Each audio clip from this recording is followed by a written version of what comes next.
guys, Custom Arson Monster. I'm making this video today in response to the Mavic Pro crash that I just showed you guys in a video or two ago.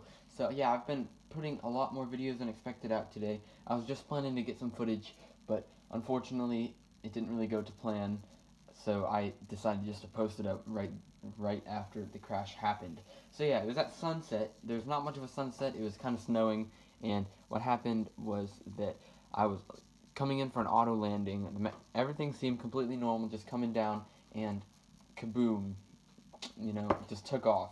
It was the tree that I hit was a good 20 or 30 feet away from the initial landing spot, so therefore it's not really anything that I can tell you. I think it's just a flyaway if I had to run the diagnostics myself. So I don't know if there is a way, and if DJI has a system for running diagnostics and doing crash investigations and things like that, because that's probably a lot of them. Not to be hateful on DJI, but I have seen my fair share of Mavic crashes on YouTube, and I've seen a few with this drone, but thankfully none have even left a scratch on the drone. So one thing that I must say is that I recently did update the firmware. I'm not going to stop flying it just because I think the firmware might have played a role in the crash, but I just really think that the firmware has been inconsistent in terms of the new firmware that comes out.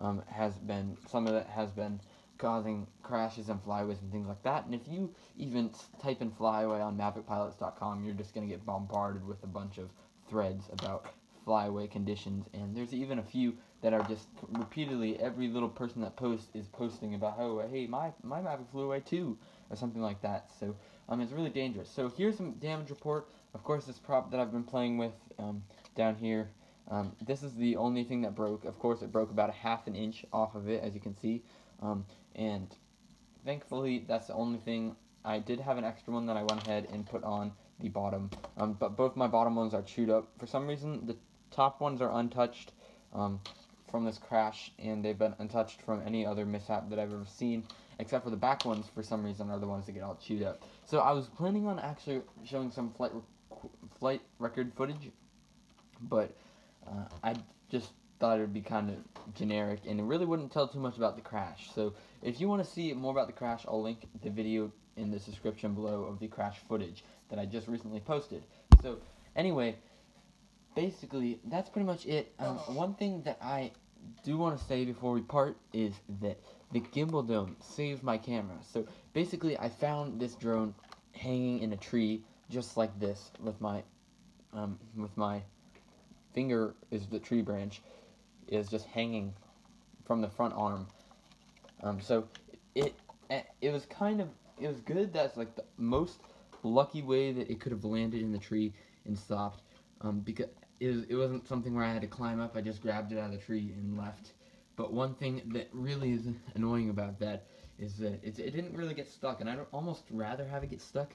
But anyway, so I had this gimbal dome on just for safety purposes, just so, because I was flying out in the snow, right? And so you want to have the gimbal dome on just to protect the camera from any of the moisture out, especially when you're flying with precipitation coming down. So I didn't really think too much of it, but it ended up saving my camera, because if this drone would have dropped out of that little hook position, it would have been bad for the camera, costing hundreds of dollars of replacement, and possibly even a really bad situation for the rest of the drone as well. So yeah, that's pretty much all I have to say about this crash that I just had. Not too bad.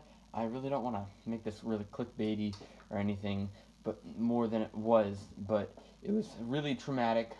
I got in like heart attack mode for a few seconds there, but thankfully it didn't hit anybody, didn't harm anybody. It was a low altitude crash, but it thankfully just went in a tree instead of hitting someone's house or landing into someone's property. So thank you guys for watching. If you have any questions, make sure to comment down below, and I will catch you in the next video.